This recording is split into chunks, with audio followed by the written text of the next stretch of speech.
best morning show on the globe. It's Bradham and Emery in the morning, y'all.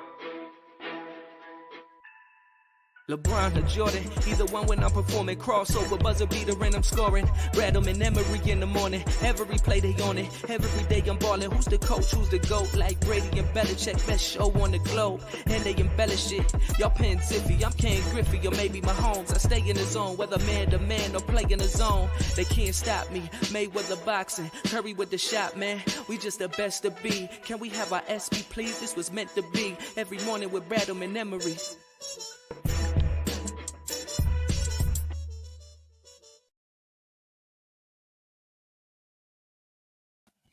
Yes, sir. You know the vibes. Bradham in the morning. Marcus Bradham, Justin Emery.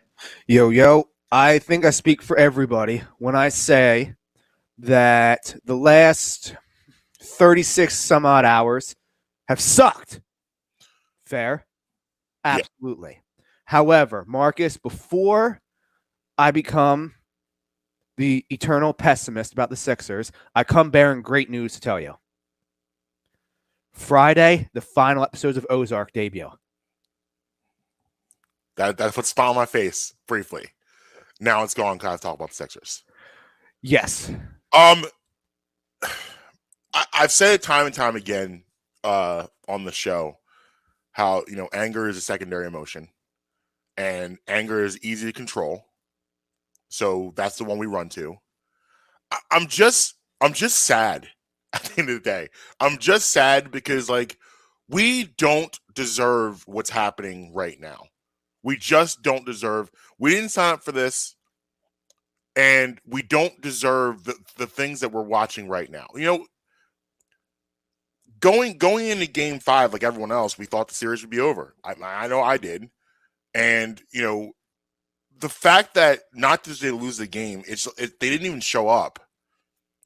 And the effort wasn't there. It's like they didn't even want to be there. And it's so hard because everyone loves Joel Embiid. Everyone loves Joel Embiid. There's not a person in the city does not appreciate everything that he's done on the court, off the court, in the sense of how he dealt with the Ben Simmons situation, everything he's been through this year, the growth of him. But the weird thing about what's going on now with him is I thought we were past this Joel Embiid that we saw Monday night. The guy we saw Monday night is a guy I remember that I didn't like very much. I was under the impression that we had grown beyond the mopey Embiid. We'd grown beyond the guy who has something going on physically, emotionally, mentally, and can't get over that hurdle. Because if you want to be the MVP, you're the best player on your team, you're leading your team, your energy is a huge part of a driving force to your squad.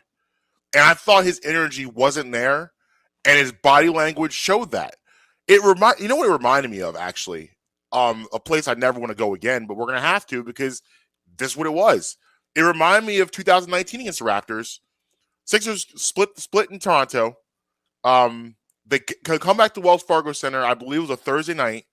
They absolutely give the Raptors a mollywhopping, go upside their head by I think they won by 30. Yeah, that game 3. It was a signature. It ended basically with a signature Embiid tomahawk dunk.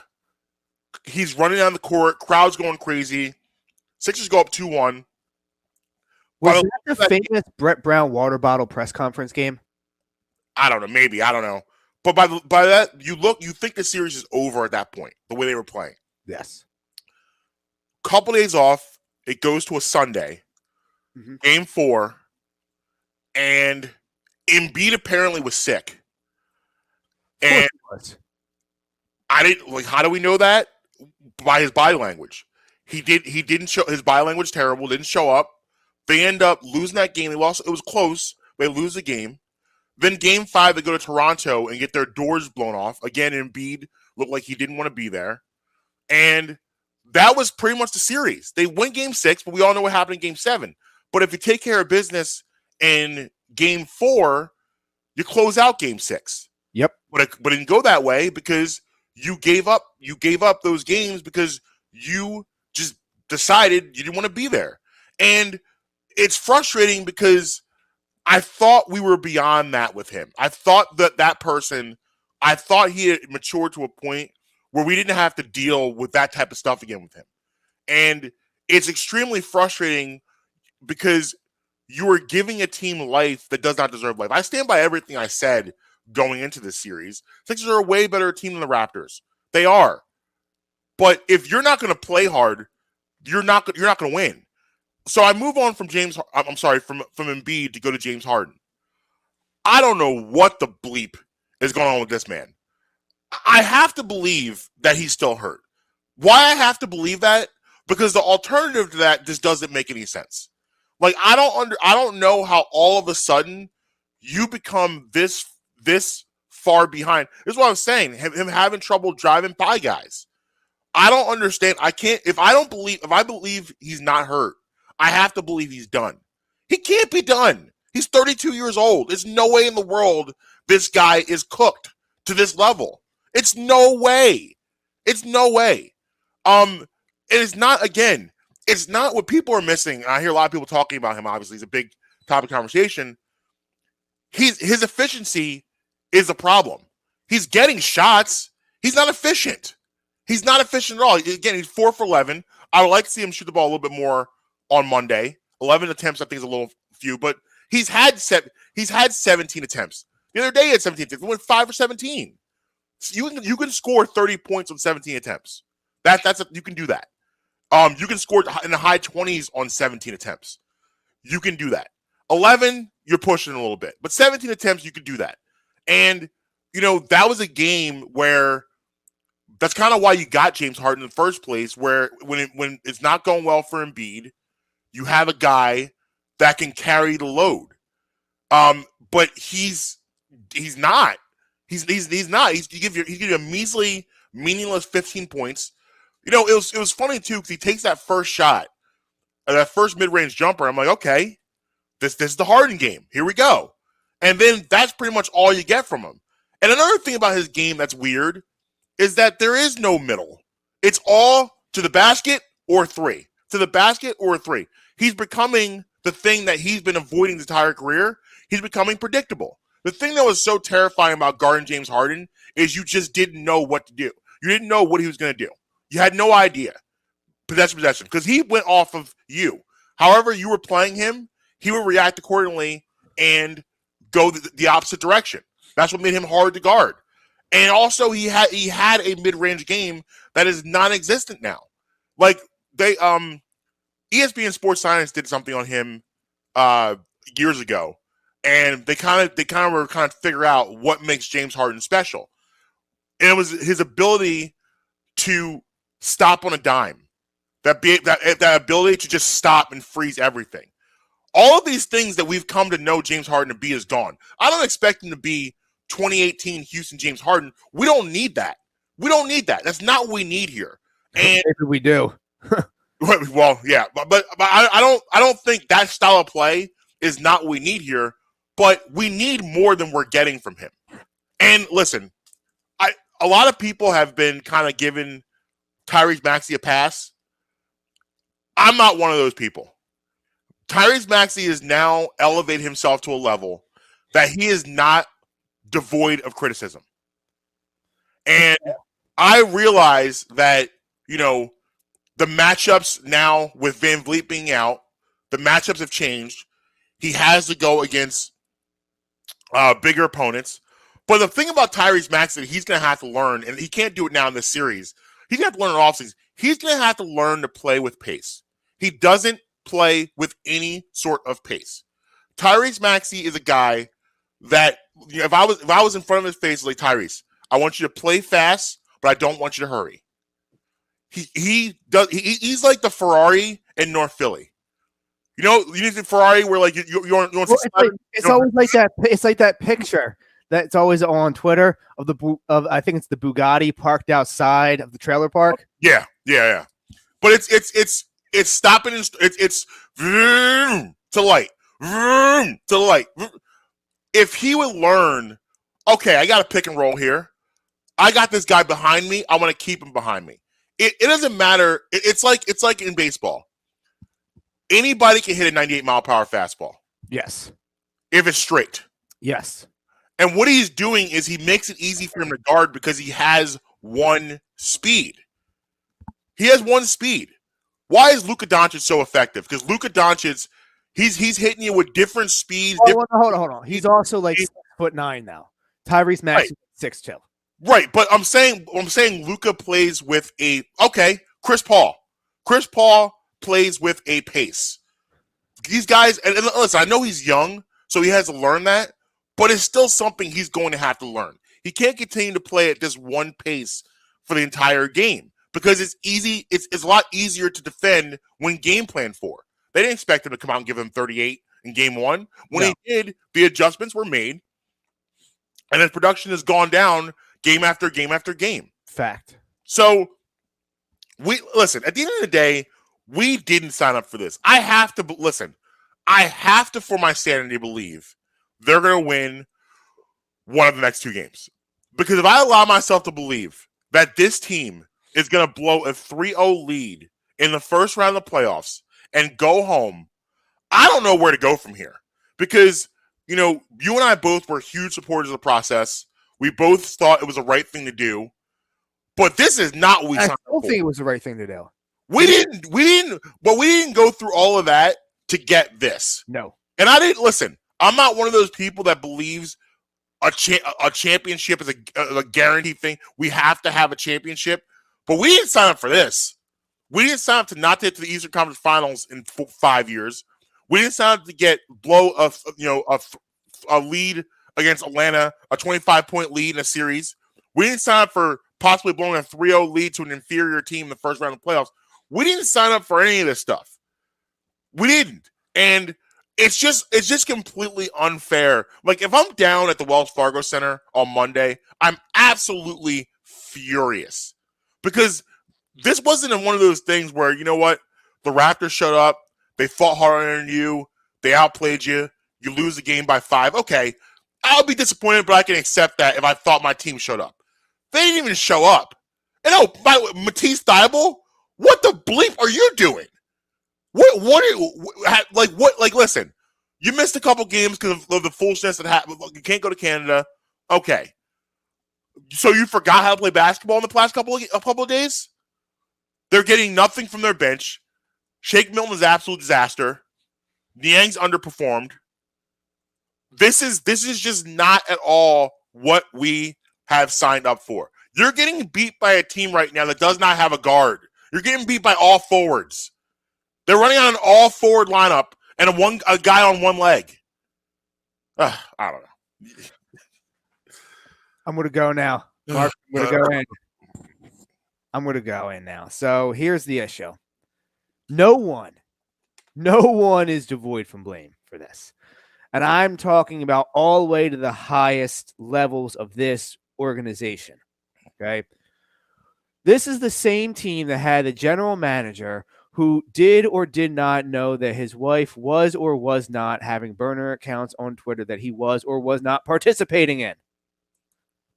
This is the same franchise that was willing to lose 72 games in a season, which I was on board for and I still am, but then fires the man behind that, who writes a book as a resignation letter.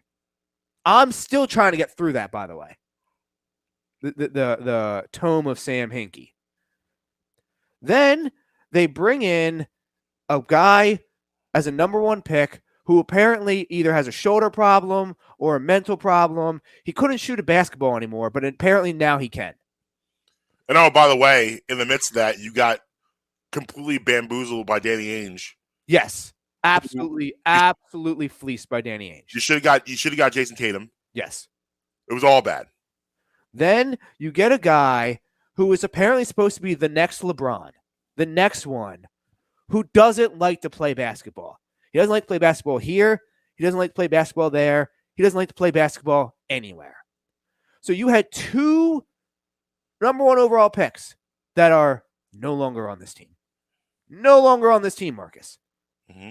How about that Jahlil Okafor pick? What was that, number 3 overall? How's that looking?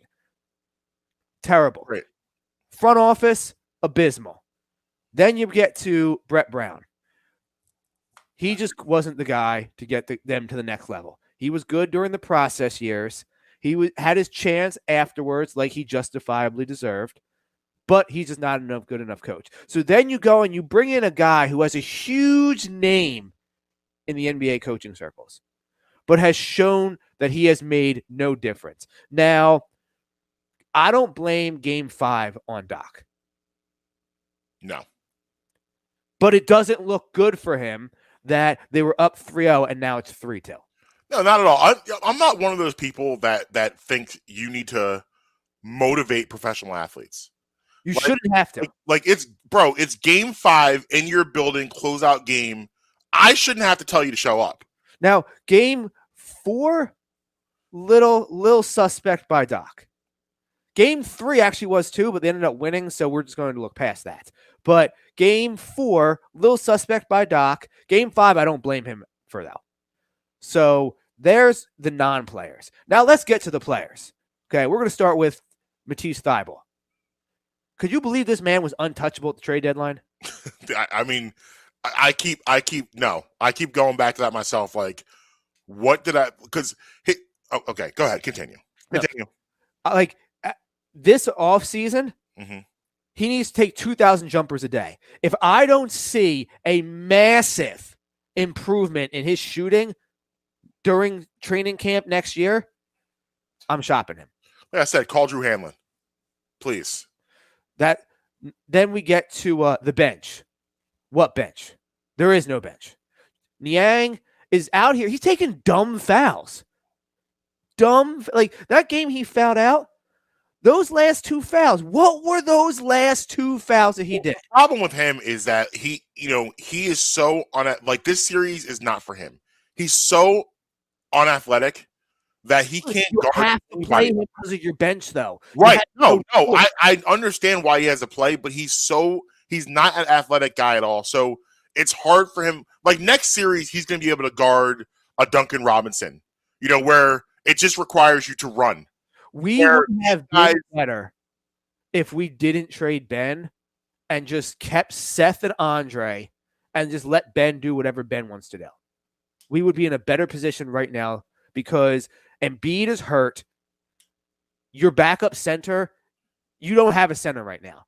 Andre Drummond would be able to pick up the slack for Joel Embiid during this series. Well, this is Doc's fault too because Doc never developed Paul Reed. Like Paul Reed, Doc didn't develop Tyrese Maxey either. Tyrese Maxey developed Tyrese Maxey. I'm with you. If Doc spent this past 2 years developing Paul Reed, he'll be ready for this moment. Paul Reed, I don't blame Paul Reed for Paul Reeding. No, like people want to ish on Paul Reed. Has DeAndre Jordan played a minute in the playoffs yet? No, because he's useless. Especially in this series, he's useless. You heard all that nonsense. He played 15 seconds in that inbound play at the end of Game 3. But I didn't know if him and I had logged the same stat sheet for the series or not. Close. But you can't play him. He's not playable. That's why I wanted the Sixers to go after Tristan Thompson in the buyout market. I don't know if they would have had a shot to get him. I don't know, but I thought that would have been someone that would have been a good backup to Embiid. But I never wanted DeAndre Jordan here for this reason at all. He can't do anything anymore. He's lost his athleticism. Whenever he comes in the game, he's immediately a minus. Whenever he enters the game, minus immediately. So yeah, go ahead. No. So next, Tyrese Maxey. I'm a little lighter on him than you are. You said you're not absolving him. I'm going to go a little bit lighter on him on the road. At home, I'm with you. That was a home game. What was that? I agree. I don't expect him to do this on the road yet.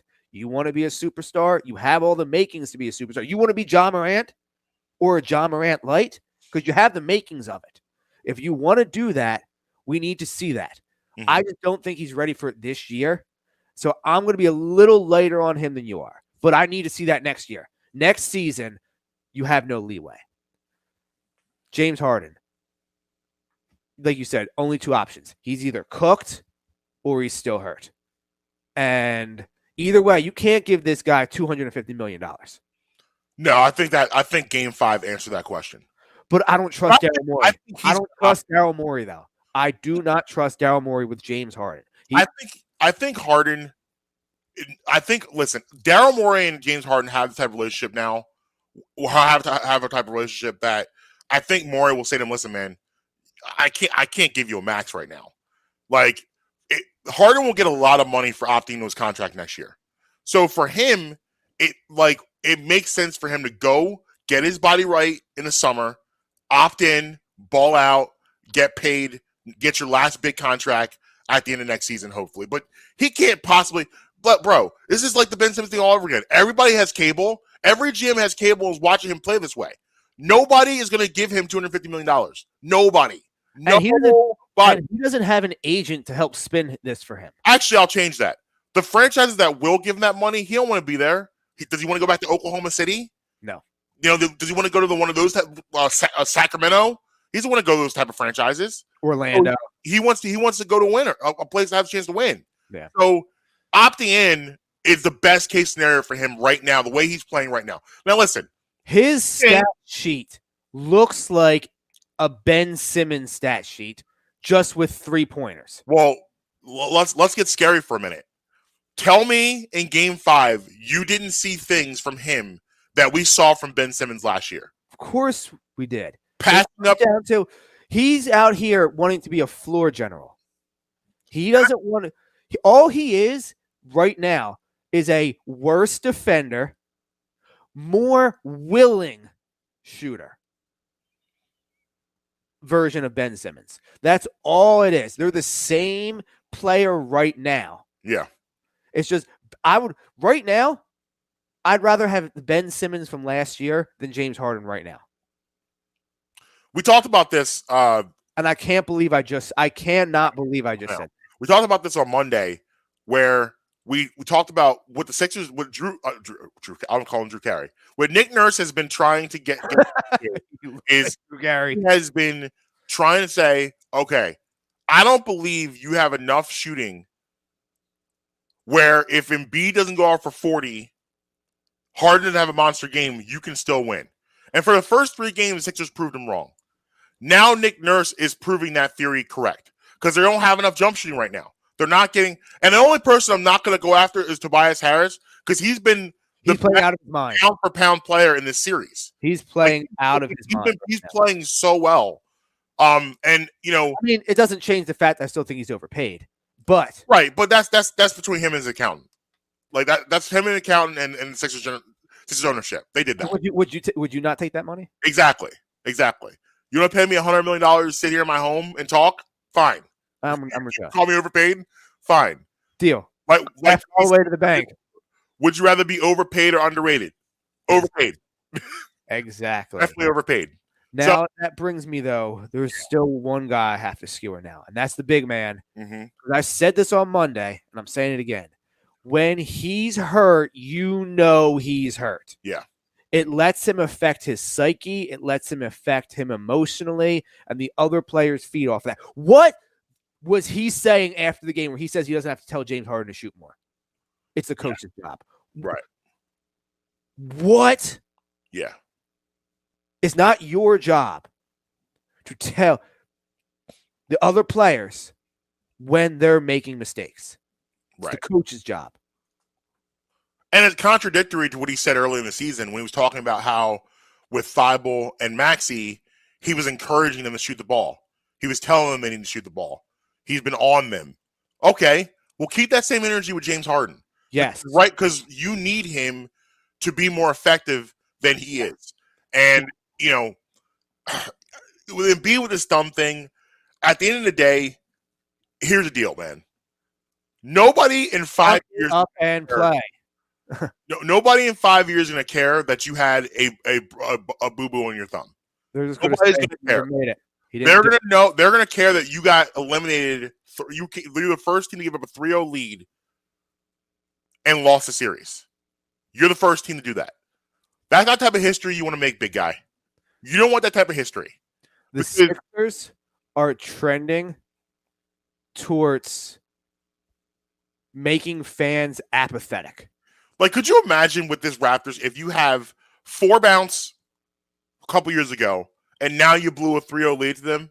Because, like, Which would be the first time ever, by the way. yeah. Because fast forwarding all sorts of records out here. Fast forwarding to Thursday. Thursday night is going to be absolutely pandemonium in Jurassic Park. It's going to be pandemonium in Scotia. And I like the Sixers psyche. I can't sit here and look at you and say they're going to win that game. It's probably better if they played both of these games in Toronto.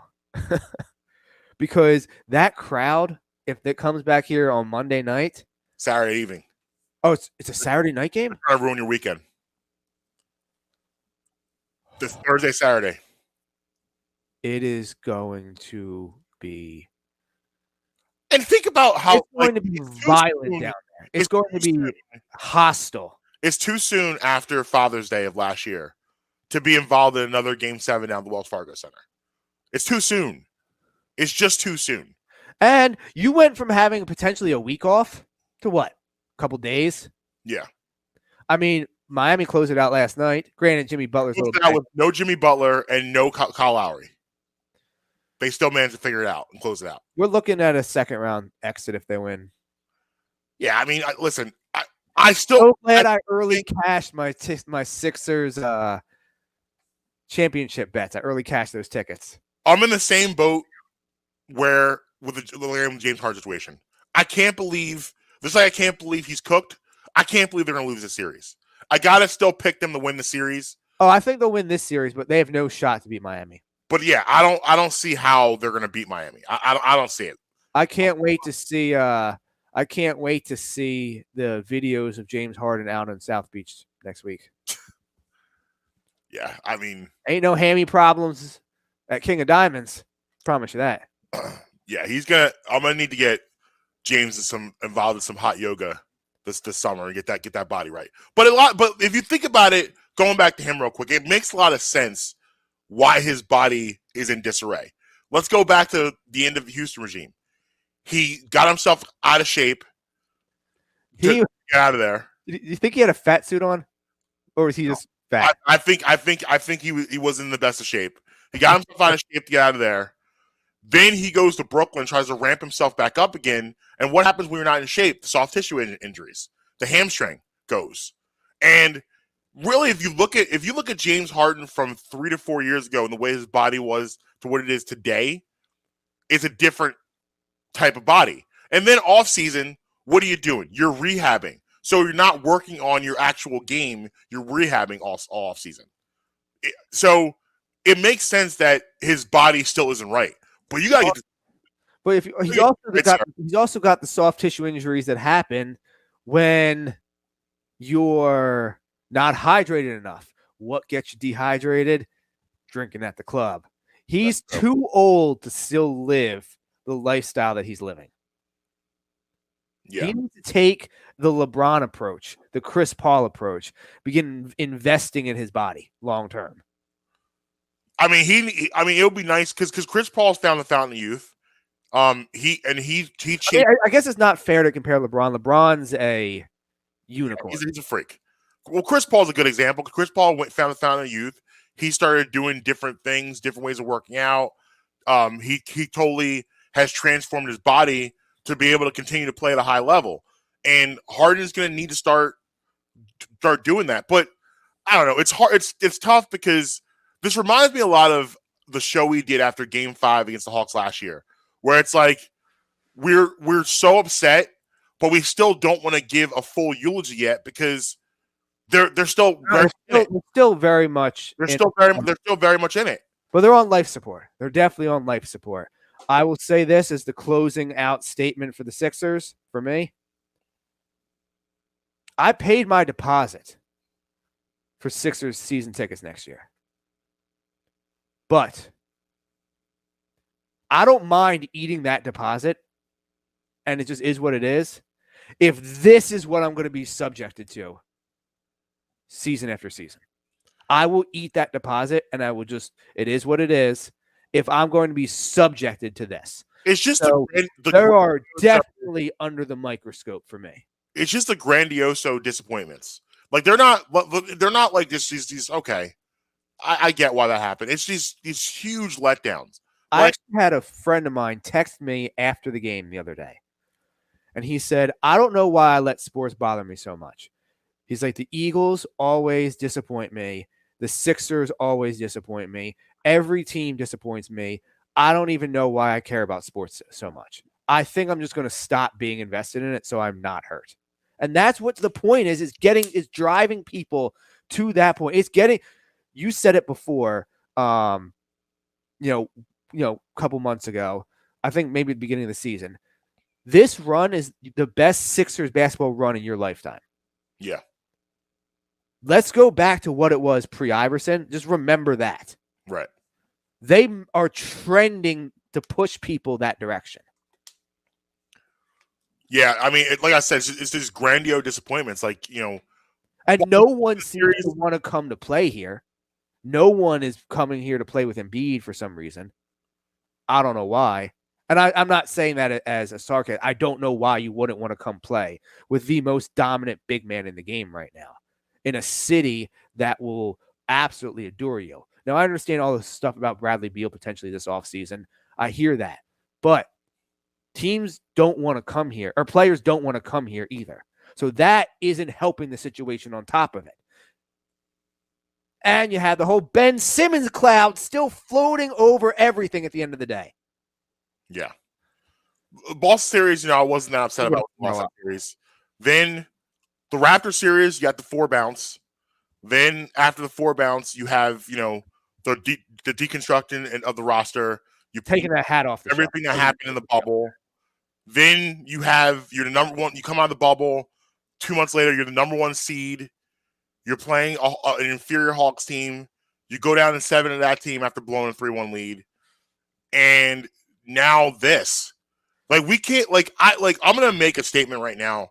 I don't know if we can recover if this team blows a 3-0 lead.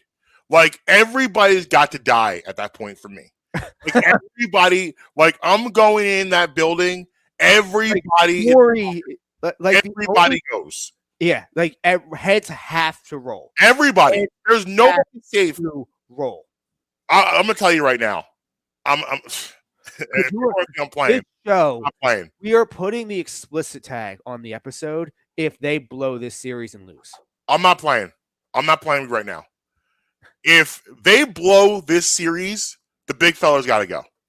I'm sorry. It's got to go. Got to go. Not against it. We're starting over. Everybody's got to go. Everybody must die if this series is blown. It's that simple. Everybody's accountable. There's only one person that gets to survive all of this, no matter what. Number 0, and it's only because of his age. Yes. Yeah. I think Maxey is the only one that's safe. Everybody else has to go. Everybody. Morey, Doc, Elton Brand, all of them. Yep. Everybody must go. Everybody's out. And it's crazy to even think about the idea of Joel Embiid not being here. But where do you go from here? If they end up blowing this lead, where do we go from here with him and him being a leader of the squad? How do we look at you with any kind of faith? You don't. You don't. Like, I've watched Isaiah Thomas on a broken ankle. I've watched, Kobe Bryant on a separated shoulder. I've watched Allen Iverson with every body part you can imagine hurt. I've watched Michael Jordan with the flu game. I've watched all this in my lifetime. And you were going to let a thumb take you out? Your thumb? Thing is, it's always something with him. That's the problem. It's always something. And that's why if this series is blown, he's got to go. All got to go. I'm not against it. I'm just kidding. We're going to look forward to Thursday. We're going to watch Thursday. Hopefully they take care of it Thursday. If you don't, you still got Saturday. You still even if you lose Thursday, you still have an advantage playing at home Saturday night against a better team. Oh, but that, like I said, that crowds would be so hostile towards everyone. Yeah, both teams are going to get it if a game goes. It's frustrating because they've already my Thursday is completely changed now. I was all draft up. I was preparing to do 10 to 15 minutes with the Sixers, get right into the Eagles in the draft today. We were already 40 minutes in talking about this nonsense. You have to. Hey, you got people got to split their night on Thursday night. We don't want to have to split our nights. No, I have the multiple. Yeah, you have multiple screens. You're good. I'll have both on, but I'm trying to think, Marcus. I may go volume on the draft. Wow. Well, actually, no. Hold on. Let me ask this first. Is there a national broadcast for the game? Yes, there'll be TNT Thursday. Then I may go TNT on the sound. Yeah, they'll be national on Thursday. I can't deal with Ala anymore. It's not even Kate. I can't deal with Ala anymore. Like Kate, am I her biggest fan? No, I'm not her biggest fan. I'm not going to pretend to be. But do I have as big of a dislike of her towards her than most people than people that don't like her? Mm-hmm. No, because she just doesn't bother me. But I cannot take Ala. Cannot take this dude anymore. I think I don't know what how long do we get Doris on the calls? I've had a lot of money. No, I'm saying, is that next round? Like, do we get Doris, or when do we? If it's ESPN, we may. That's what I'm saying. ESPN will be covering games until the championship rounds, and then they'll switch to ABC for the finals. I don't know Doris should be on the finals coverage. I want Mike Breen, Mark Jackson, and Doris. Yes, that's what I want. Yeah. I like Van Gundy too. I wish I could have all of them, but obviously it's too many voices. Yeah, it's a lot of people. I want Doris in the finals coverage. Yeah, I need her. Yeah. So I don't know. Doris is actually all the time in Philly. If you didn't know that. Yeah, I did. I remember you telling me that. Yeah, her daughter lives here. Her daughter lives and works here. Yeah. Yeah, I thought. Yeah, I remember you telling me that. Yeah. But yeah, actually, it's funny. Like I've the fast summertime Doris in Chestnut Hill. I hear. Yeah, it's been on I've had it on local broadcast because the last two games NBA TV been on. When NBA TV has it, there's a conflict. So I've had the local broadcast on. Honestly, I'll be honest with you. Kate Scott, the past two games, I've been fine with the way she's called the game, but I thought she's done a pretty good job the last couple games. And I don't know if the playoffs. I don't know if she's toned down on purpose, but I enjoyed this much better. Like she wasn't noticeable. That's all I need. I don't need you to be noticeable. Can't stand Ala though, man. Yeah, I hear you. Ala's got to go. But yeah. So after the Celtics swept the Nets, I was scrolling the timeline. Somebody was like, "So did you see the video of Kyrie walking with the bags through the tunnel?" No. So if you think Joel Embiid has bad body language, you should see Kyrie walking with his bags through the tunnel after the game. I don't know if it's before. I think a lot of people were saying it's before Game 4, like he was walking in, but it looked like he was leaving the facilities. I think it was after, but anyway, this is beside the point. Could not be more uninterested in being there at this Game 4, Kyrie. And somebody was like, Kyrie needs to eat a meal and go look at the horizon for a little bit. Yeah, well, you brought up Boston, so that's how you close out a team. Yeah. You got a team on the ropes, you smell blood in the water, you finish the job. Tatum is taking He did it against two killers. Yeah, Tatum is taking the next step. Yes, yeah. Listen, like I said before, Boston's terrifying. Absolutely terrifying. I know I sound crazy saying this. Like, I'm not worried about them for matchup purposes, but I'm crazy. I know I do. I get that. That's a wild thing. I fully understand that. NFL draft. So let's Let's just do it. We'll go quick through this real quick. So, real recap on the Eagles this offseason.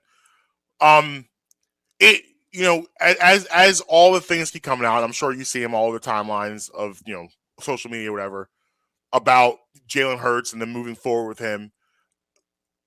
We also can say we know for a fact that they did show interest in Russell Wilson. They did show interest in Deshaun Watson. But you understand why, obviously, they've played it the way they have, of how, if he's probably going to be the guy, this is what you need to do. Yes. So, for me, draft-wise, if you're going to say Jalen Hurts is the guy, me personally, I want to give this guy as many weapons as possible.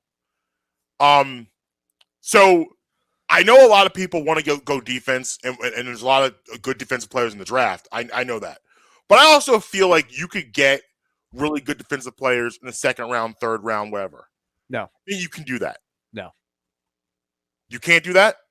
Very difficult. When you go through and you look at the true impact players in this league on defense, the vast majority of them, the ones who are true game changers and impact players on defense, drafted in the first round. But see, I don't think you need that anymore in the state of the NFL. I don't think it's important. I mean, you got to do something with this defense because right now you have zero. I agree. I think the Reddick signing definitely helps your line. I mean, that's but I don't necessarily consider Reddick a true game-changing player. I don't think you need that. I don't think it's important. This game. When you are as depleted on defense as this team is, and need as much help at every level of the defense as this team does, yes, you do. This game is about scoring. The closest thing they have to a true game changer is Slay. Give me game changers on offense. Give me game changers on offense. I want them to load up offensively. That's what this game is. That's what the NFL is telling me. The NFL has told me that offense matters, defense not so much. Look at the dominant teams of the past 5 years. Look at the Super Bowls of the past 5 years. Look at the champions of the past 5 years. Yeah, we can look at the last Super Bowl though. Look at the defense of Aaron Donald and Von Miller.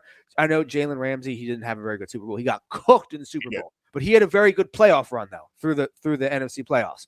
But look at the Von Miller, the Aaron Donald, the defensive line, and the linebacker pressure for the Rams in that Super Bowl. That is what threw off Joe Burrow and company, was the defense in there. I mean, that was also against the worst offensive line in the league.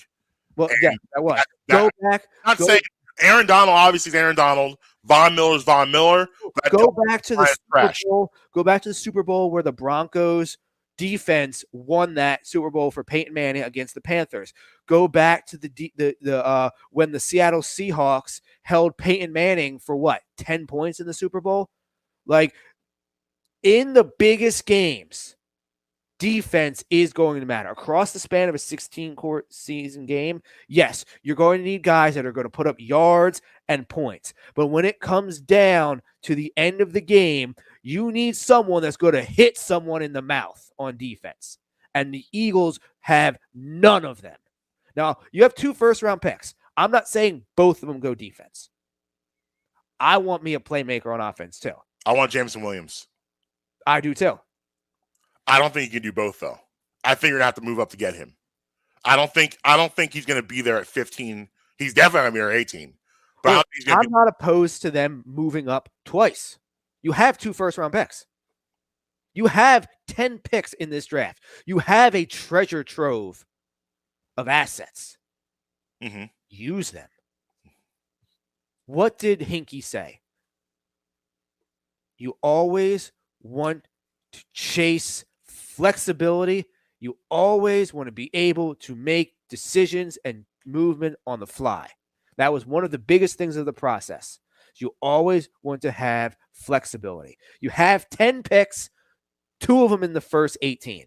Move up and go get Jameson Williams. Totally on board with you on that. Love that pick.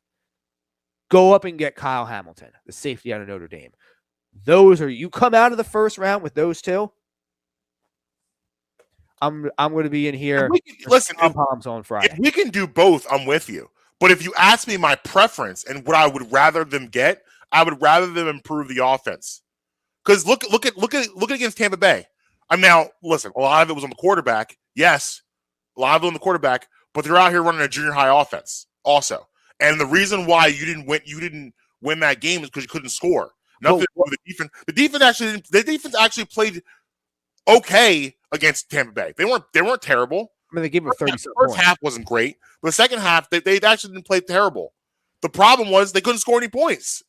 They gave up 30-something points now.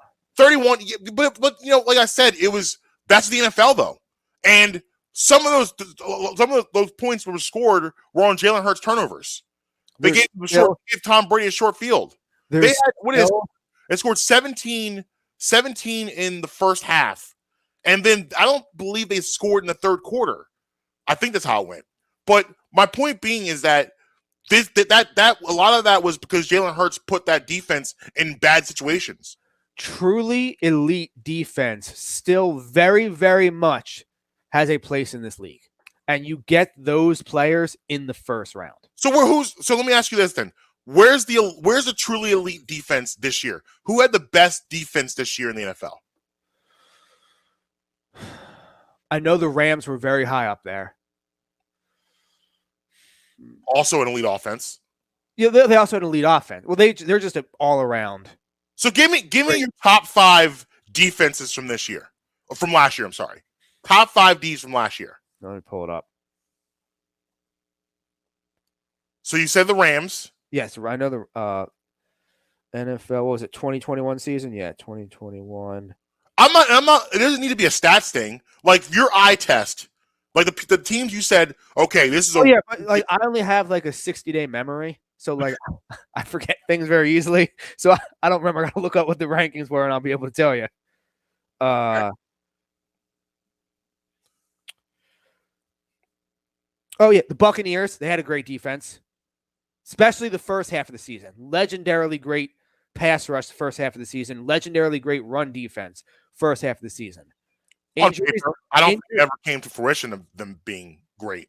Injuries set them back a little bit throughout the course of the year, but the first half, they still was within one play of being in the Buffalo game. Buffalo stacked defense up in Buffalo, and they gave up 41 points. They gave up 41 points in the second round of the playoffs. They did.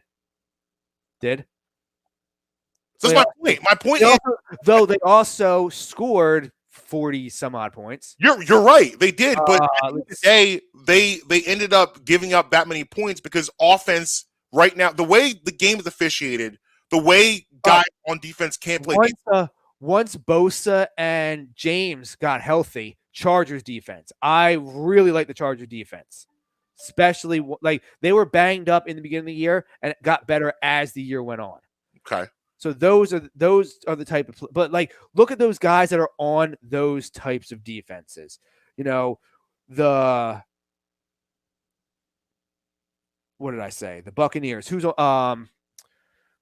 linebacker? Shaq Barrett, Devin White.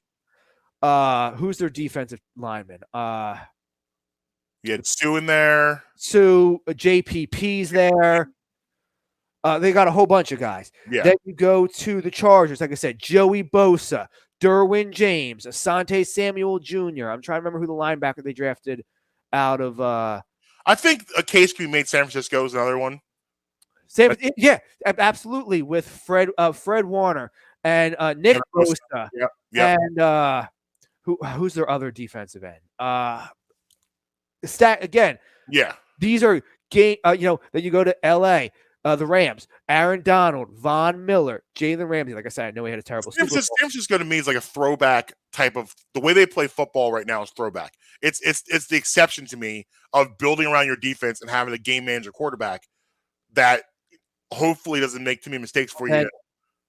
And then you go, like I said, and then Buffalo, they have Tre'Davious White at corner. Mm-hmm. They have Milano and Edmonds at linebacker. They have Oliver on the D line. I forget they have those two safeties. I forget what the two safeties are. But they have two really good safeties. Now, granted, they also have a defensive head coach, so that obviously will help them a little bit in that category. But there's still a place in this league for defense, but you got to get those guys in the first round. See, So, I don't. like DK Metcalf, second round pick. Mhm. Like you go through and look at the second round receivers. AJ Brown, second round pick. You can go and get these guys later in the draft. Now, like you said, Jameis Williams, definitely want him. He's the guy that tore his ACL, I believe, in the championship game. Yeah. Definitely want him. And he would probably be a number 1 pick if, He'd be a top 10 pick if he didn't get hurt. right.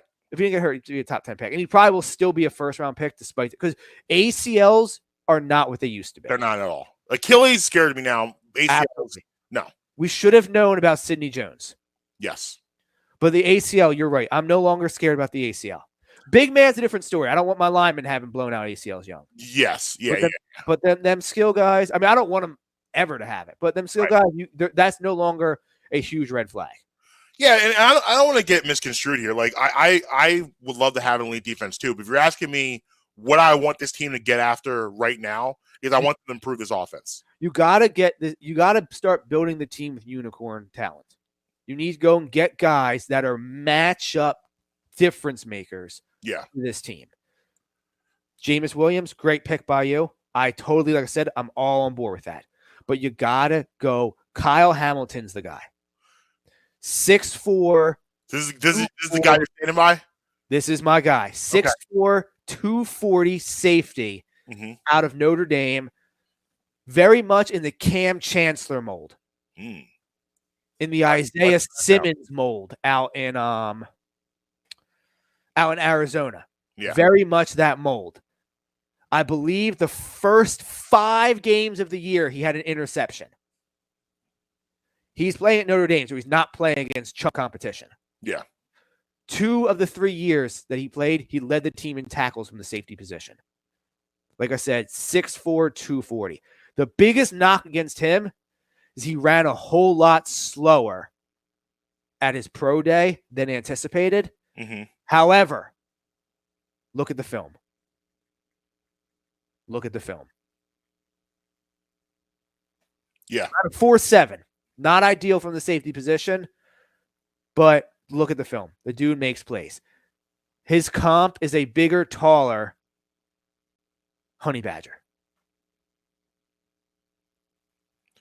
Which was still out there, by the way. Yep. So Eagles showing him. It's been about 4 years, Marcus, since we've been making our draft picks and all that kind of stuff. 4 years ago, I went with a tight end out of Iowa, Noah Fant, as my guy. Yeah. Unfortunately, his whole career, he's been catching passes from Drew Lock. Correct. And you thought maybe, hey, this year they're going to get Russell Wilson. No, they traded him with Drew Lock for Russell Wilson. So while he's been good, he hasn't lived up to the hype.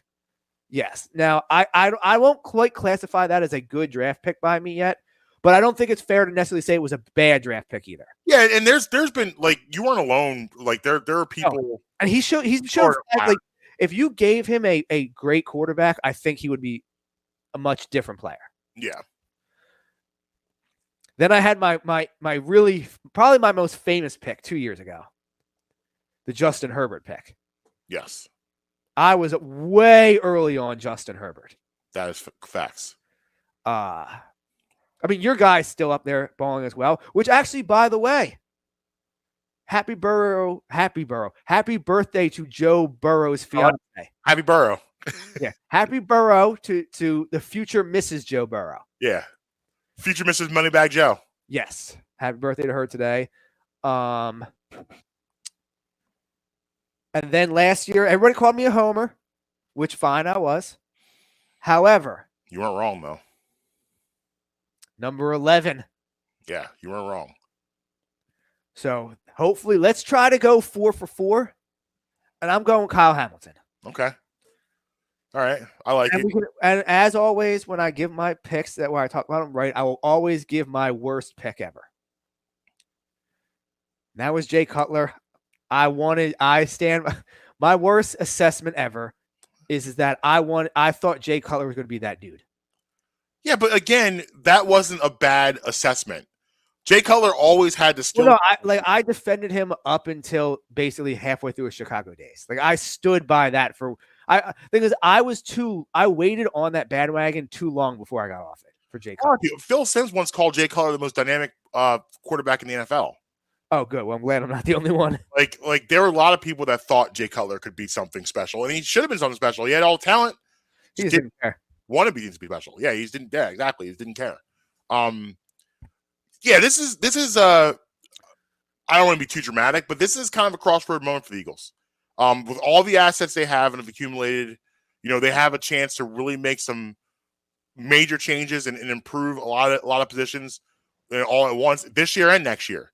The accountant just got a new deal, so it's not like he can screw this draft up and worry about getting fired. Right, and I love. Listen, we didn't get a chance to talk about it. We weren't on air then, but I love the trade they made with the Saints. I thought that was smart. Oh, yes, great because it kind of protects you for next year too, in case you need to go up and get a quarterback. Which, listen, I don't want to get in that conversation, but we all. If you've been listening to the show, where we stand on that argument. And when does Arch Manning come out? Arch is what's Arch Junior? Is that old? I think he's a senior. He's senior. I think he's like going into his senior season like this upcoming year. Watch. So what? It's 2026. Yeah. Mm-hmm. I need Arch. Where is Arch going to Ole Miss or Tennessee? Where do you think Arch going to land? Or do you go somewhere else random? Well, where did Coop go? Did Coop go to Ole Miss? I'm not sure. Because I believe he's Cooper's son, right? Yes. Yeah. I know Archie went to Ole Miss, I believe. Mm-hmm. Archie went to Ole Miss. Obviously, Eli went to Ole Miss, and Payton went to Tennessee. Yep. Yeah, I don't know where Cooper went. I would say wherever Cooper went, wherever that goes, that's where he's going to end up. I'd say that's the leader in the clubhouse. I don't want to say definitely, but I'm pretty sure he went to Ole Miss too. Let me look it up real quick. Cooper Manning. That's his name, right? Yep. Yeah. Coop. He went to Ole Miss. Yep. So yeah, he'll probably end up. That's I'm probably. going to assume it. I guess you always have to put the caveat if they want him, but why would you not? Yeah, he's going to be. Yeah. Sorry, Uncle Peyton. Yeah. So real quick before I guess we hit the break, we have a special guest joining us next week. Okay. My guy Kyle Andrews, Penn State football beat reporter for Center County Times. Okay. Coming on, he's going to go over where the Penn State draft prospects that got drafted end up, which ones are going to be good, which ones he thinks are not going to be good. And he's going to stoke my ego a little bit with the blue and white game that happened last weekend. All right. So. Sounds good. Looking forward to that. All right, so we're going to take a break, and on the other side, big Saul talk. Big Saul talk, and got some facts for you today. Just a few, but got some facts today nonetheless. All right, sounds good. Brown in the morning, Marcus Brown, just Emery. We'll be right back. Looking for authentic Mexican food close to home? Great news. District Taco is just around the corner in Abington, Pennsylvania, and they'd love to fiesta with you. Offering delicious fish tacos, a California burrito stuffed with guac, steak, fries, and chipotle mayo, plus sweet, crispy churros. District Taco has it all. Try out the newest location and come back for more. Get 10% off your first in-app order with promo code BREMI10. Always fresh, always Mexican. District Taco. Relationships can be tough, and finding that special someone can be even tougher. So when it's time to make a decision on what to do with the ring, you don't want to have that be tough too, right? Hi, I'm Marcus Brown. I'd like to talk to you guys, my friends at Vans Jewelers, located at 13 South York Road in the heart of Hatboro. Back in 2017, when I decided to get engaged, there was only one choice for me. Going into Vans Jewelers, I was quite nervous, but they put me at ease right away with their friendly staff and their easy selection. They have selections for any budget. Rings, watches, chains, earrings, you name it, they got it. They also offer free ultrasonic cleaning and stone checks on any ring. Vans Jewelers also provides cleanings while you wait every Tuesday through Friday. What else do you want? You can't beat it. Go see my friends at Vans Jewelers, located again at the heart of Hatboro, 13 South York Road. Justin here. Let me tell you about my friends over at Beef Jerky Outlet. A family-owned business, Sharon and Michael have the best jerky around. They have a huge selection to choose from, but always make sure to try my personal favorite, the Honey Barbecue Turkey Jerky. Don't think they only have jerky for sale. They also have the best supply of sauces, marinades, and rubs for all of your new recipes. Located at 110 Lincoln Highway, right by Oxford Valley Mall. Head on over there, go in and say, yo, Justin sent me. Every Friday, we're bringing you bits. But it's especially hilarious to me knowing what I've seen happen in McDonald's locations over the years. Hell, what I've done in McDonald's locations over the years. Hits. Always winterize your pipes. I think that is such a funny... And everything in between. Nah, Oh, see, it's the God. opposite. You don't see it, and he was totally about eating that baby. We are Twitty and the Brand. We're going to ruin something that you love.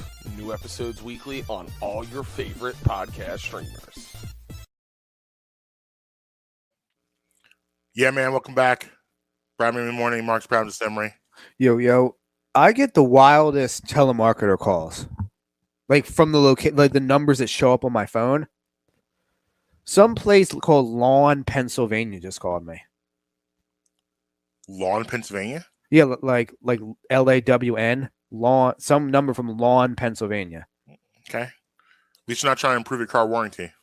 It's about to Might expire. have been. I don't know. See, I have an iPhone, like the Superior phone, and it has this feature on it where, like, if I don't have your number saved in my contact book, it will automatically send your number to voicemail without even my phone ringing. So sometimes I'll look at my phone, I'll just have like 4 missed calls, but then nobody called me. All telemarketers. Can't even get through to me. I'm unfazed by telemarketers. But anyway, April 27th, today. Okay. Got some things to get to. First, we're going to start with the happy birthdays for today because we only got 2 of them. Okay. Happy birthday to Lizzo. And happy birthday to Coretta Scott King. Like I said, we only had 2 for today, so I want to get them done at the top. Then we got some facts for today, Marcus. We'll start in the world of sports. 1961, something with the NFL happening today. You know what it was, 1961? I do not. The Hall of Fame opens and is officially recognized by the NFL as the official NFL Hall of Fame. That's the wild thing. The very beginning of it, they opened the Hall of Fame, like the Hall of Fame committee of people opened that without endorsement and consent of the NFL. And then once they were built it and the NFL saw they actually did a good job of it and it wasn't half-assed, they endorsed it and it became the official Hall of Fame in the NFL. 1961. Interesting. 1983, Nolan Ryan becomes the strikeout king. Nolan, I bet he still could throw like 90. Oh, he could easily at least K. Like 48 years old, throwing like 95. You think he can still get at least 5 to 7 Ks? Yeah. Easy, right? Yeah. Easy. He'll get you 5 right now. 1985, We Are the World begins its 3-week stint as the #1 song in the world. Yeah, we'll never see something like that ever again, No. probably in music. The collection of talent in one room is absolutely insane. And then 1994, the Outkast debut album. I had to ask you for some help with this, and I'm going to have to ask you for some help again, I think. Southern Playalistic Music. Yes.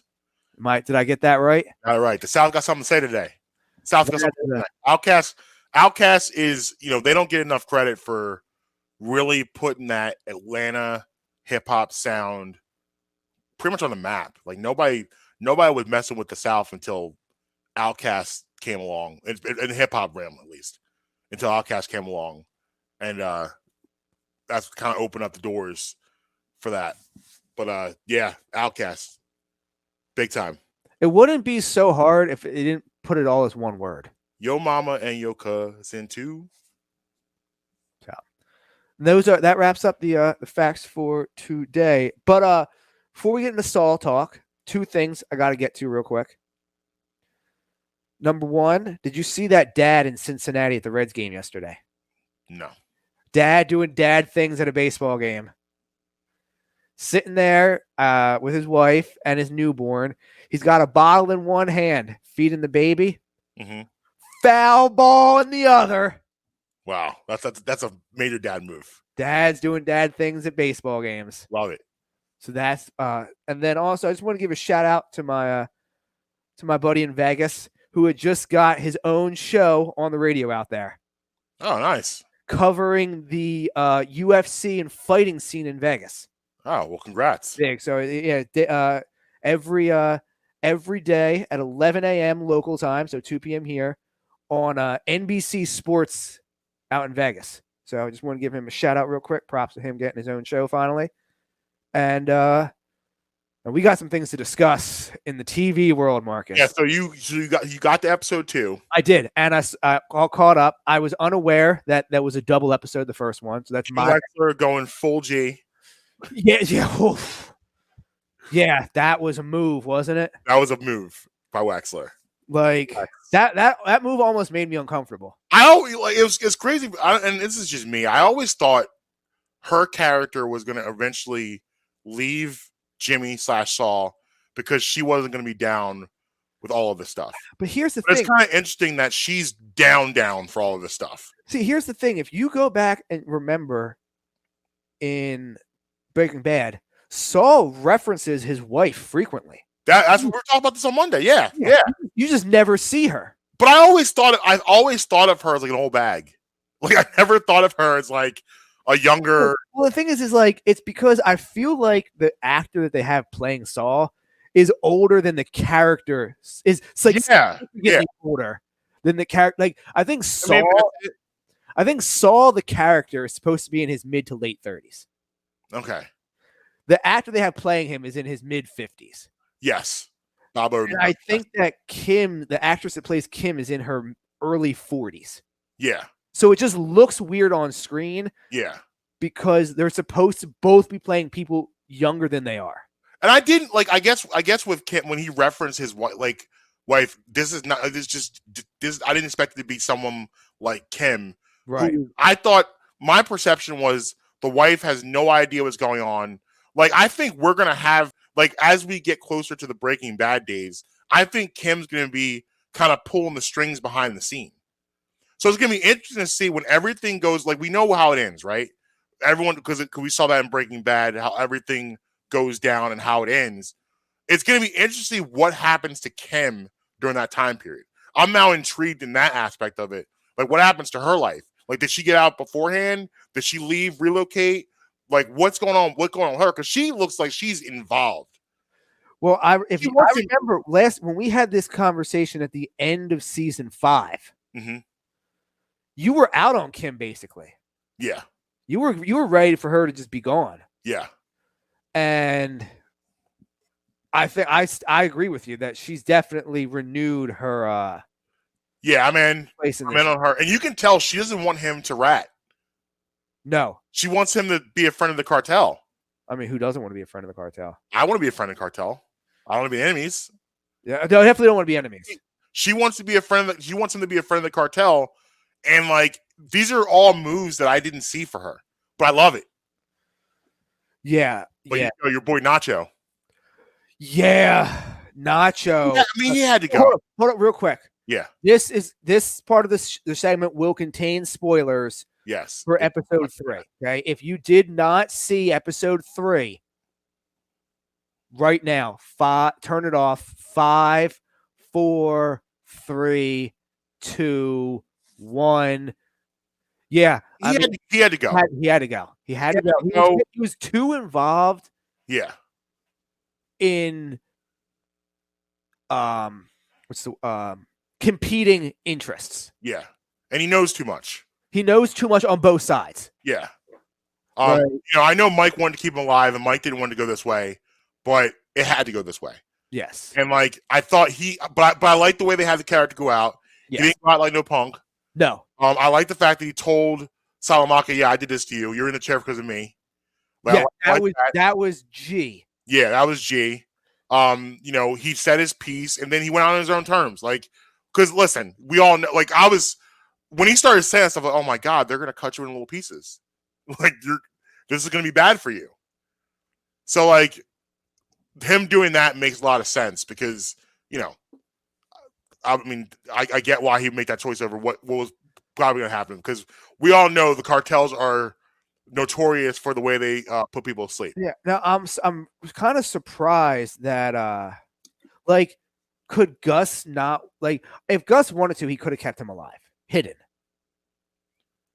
But did Gus? But you know how Gus rolls, no loose ends. Yeah, but I just thought he could have. Like, I guess he just had no more use for him. I felt like Nacho could have been still of some use, but I guess not. Yeah, I mean, yeah, if he really wanted to, yeah, he could have figured out. And now I guess this, you know, do you still think the Pinkman Nacho connection is going to be there, or are you out on that now? So obviously Pinkman knows Tuco. Yes. Nacho is brought in because he knows Tuco. Yes. So still the only common bond between that so far that we have seen is Tuco. So I still stand by it, but obviously it won't be as an alive person. But I still think that's the only common connection that we know of right now. You know what's so wild about all this is that, like, yes.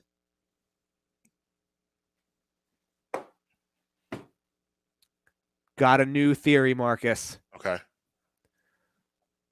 What if Pinkman gets in trouble? Mm-hmm. Mom and dad know we're not giving you the money for a lawyer. Mm-hmm. Kim takes his case, gives it to Saul. That would be a nice backdoor way to bring Pinkman in. Because I feel like in this series, Pinkman has to be young. He has to be extremely. we're going to see a lot more Pinkman than we do Walt. Yes. Because Pinkman knew Saul before. Yes. And Pinkman was kind of in that world way low. He wasn't a major player, but he was in that world for a while. Like, he knows all of these people. So Pinkman is going to make a lot more appearances than Walt. Now, what I find interesting about all of this, because we're so close to the Breaking Bad days, we already saw, I think it was in season 5, we saw the lab that Gus had built. Yes. The lab has already been constructed. He's already looking for cooks and stuff like that. So we're right there. Oh, what's his name's already there? Oh, right. Right. What's his name? Walt? No, not Walt, obviously. Is it Carlos? No, not Carlos. It's a corny white guy name. No, the dude, isn't it Carlos, the dude the other he's the one that during Breaking Bad says he could do the cooks. He's the other enforcer. Is he in there now? He can't be. No, he can't be because he didn't learn how to cook. He learned how to cook from Walt, so he can't be in there. Who is in there right now? What's his name? He's the professor. He's the teacher or whatever. No, he's not there yet. He's not there yet. No, but he's been introduced. He's in season 4. Yeah, he was introduced, but he's not there. Yeah, I know. Yeah, I know you're talking about. No, but like he's. Yeah, he's being groomed. Yes. Yeah, because Gus went and visited school. What is his name? I forget his name. I know exactly the dude that Jesse kills. Yes. I forget his name though. But anyway, we know what we're talking about. It's not important. So the lab is there. We're right there on the cusp of the Breaking Bad stuff. Gale. There you go, Gale. We're right there on the Breaking Bad cusp. Right, we're right there. And it feels like everything is unfolding over the course of months, not years. Like this was a very short amount of time.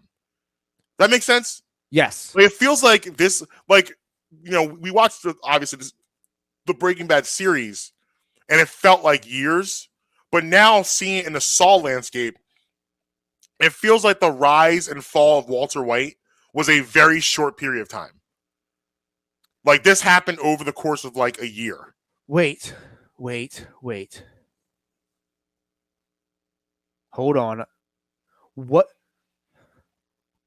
When he went to go see Gale, Gus goes to see Gale at school, yeah. at the school. What was that interaction again? I think he was telling him about the lab.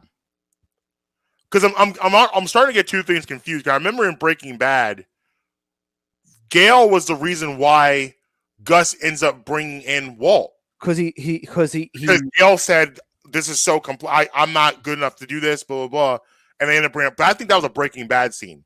At the school, however, I believe that was a Better Call Saul scene. Oh, it was. It was. Brings him the idea. So I'm trying to figure out at what point in time, like there can't be that much gap between the first scene with Gale and the next one.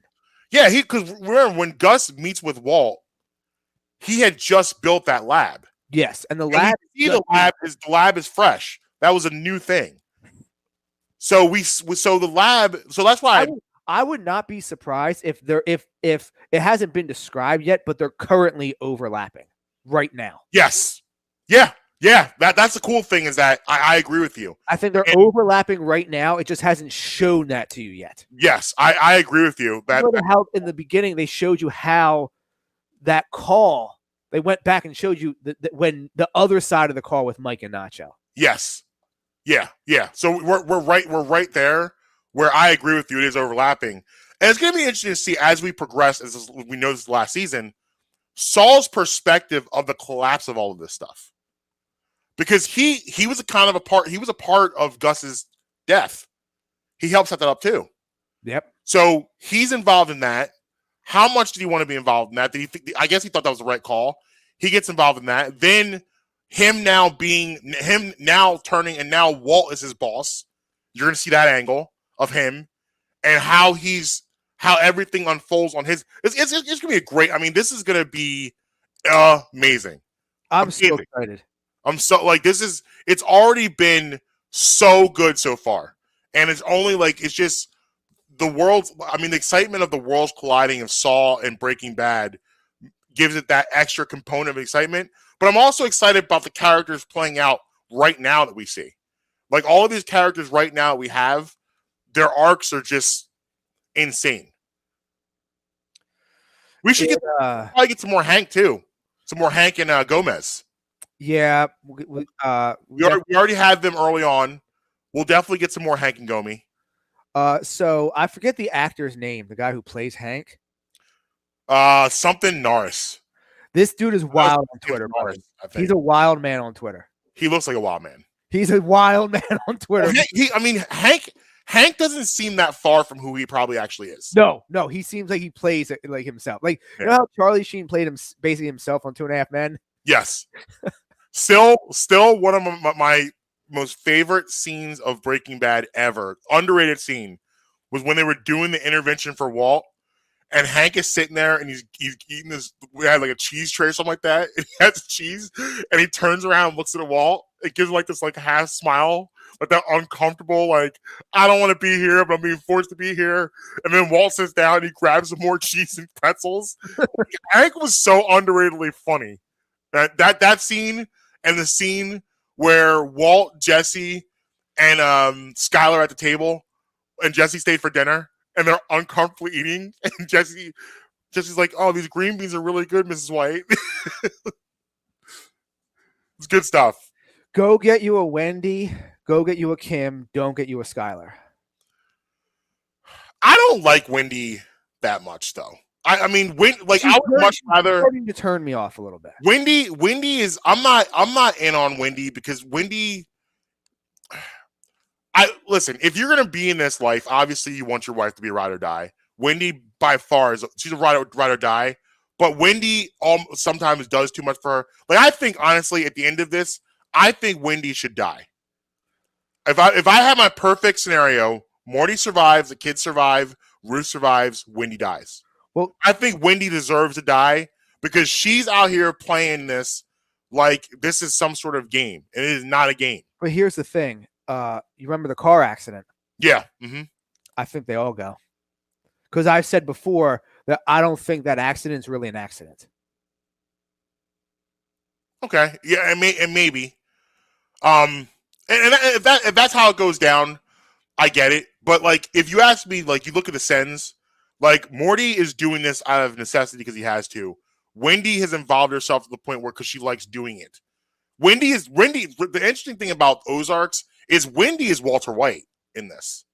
Yes, that's what they did. Wendy's Walter White, and Morty's just kind of this guy is all right, I'm good at this, but I don't want to be here.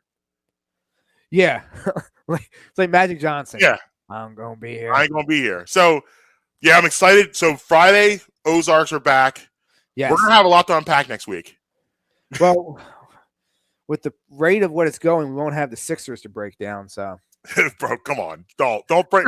I got out of the cloud. I can't. Like I said, because we're getting ready to get out of here in a couple minutes. But like I said, listen, man, I cannot wrap my head around the fact that No. they're going to blow this 3-0 lead. If I I don't- do, everybody needs to die, and I don't want to do that.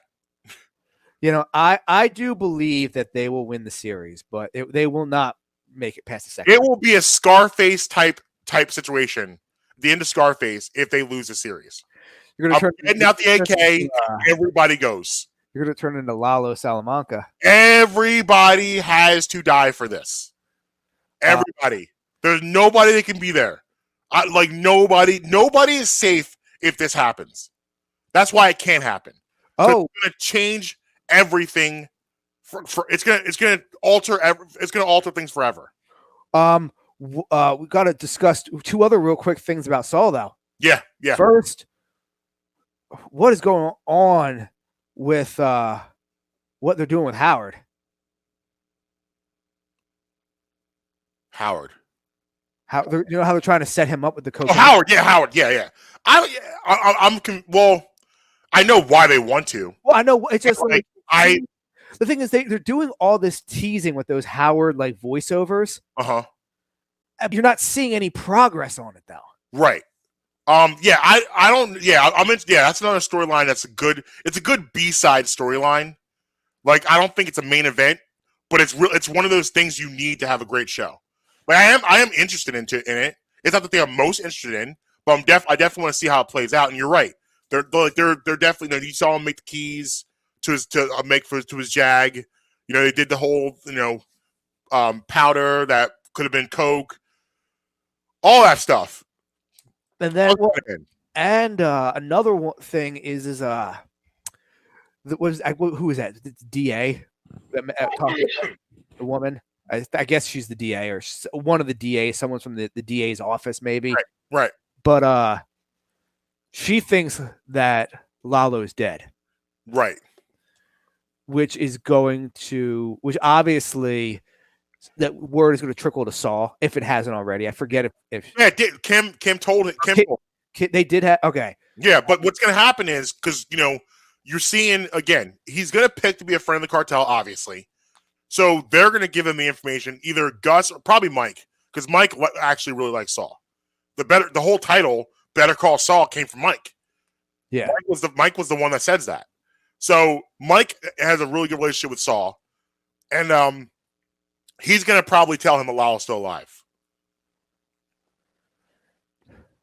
I can't wait. Monday. Why is Monday got to be so far? I know, man. I know. I'm so up on Saul. I'm really glad and proud of myself that I persevered for some of them slower seasons. Because listen, it was really after coming off of Breaking Bad. It was tough. Where we ended at Breaking Bad, it was kind of hard to get into Saul initially because it's almost like you're starting over again. It's like I don't know if I want to go back. And then it was some stuff I was like, I don't know if I care about this. But I'm so glad I fought through all that because this is the reward. I'm being rewarded for my patience. They came out swinging. Came out swinging, and they're going to be swinging. Listen, it's season 5 Breaking Bad all over again. They're going to be swinging all season. Remember how every episode was just an epic thing? It's going to be like that ever since Hank saw the WW in the book and realized what that was. Every episode after that was just fast break offense. That's how it's going to be here. It's going to be fast break. By the way, speaking of fast break offense, are you watching Winning Time at all? Is this a thing on Showtime with the Lakers? Yes. No, it's HBO. HBO, but no, I'm not. Bro, it's really good. You've heard all the backlash about it, though, right? Yeah, because this is the stuff that and I know Magic's doing his own documentary on Apple TV, but this is the stuff that they didn't want. But it's documented like this is who they kind of were. Like we all know, like obviously how the Magic story progresses, and he was out doing wild things in the street. So I mean, listen. It's obviously when you watch stuff like this, you know, some of it's for entertainment value, and not everything happened exactly according to plan. But I think it's close enough to the truth where it has me engaged.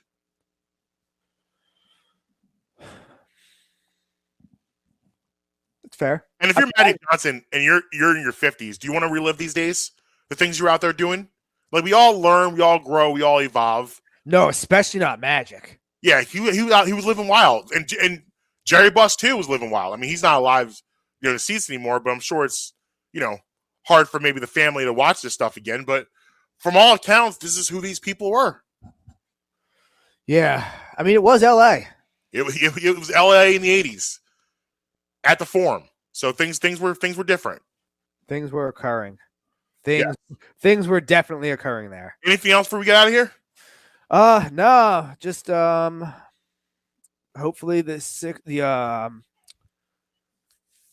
Sixers don't screw up tomorrow. Hopefully Howie doesn't screw up tomorrow. Yeah. And we'll be back here on Friday, rain or shine, good or bad, and